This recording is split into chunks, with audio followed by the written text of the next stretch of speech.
পল্টু, কিরকম পড়াশোনা চলছে রে তোর? এই যে দারুণ পড়াশোনা চলছে রে। এই মাত্র আমি 2 ঘন্টা পড়ে এলাম। দারুণ পড়ছিস নাকি ঘুমাচ্ছিস রে তুই? তুই ঘুমের নাম করছিস কেন? আমি বইয়ের কভার পড়ছিলাম।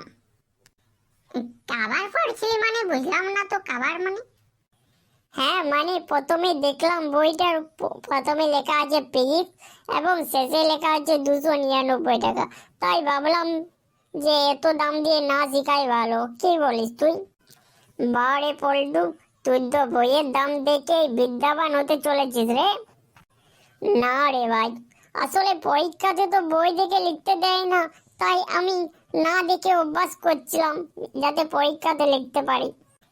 বাহ রে পল্টু বাহ, তুই তো আউট অফ সিলেবাস জীবন যাপন করছিস। বাহ পল্টু বাহ। ঠিক আছে, তাহলে দেখা হচ্ছে পরে আরেকটা ভিডিওতে। ভালো লাগলে তোমরা সাবস্ক্রাইব করে দাও।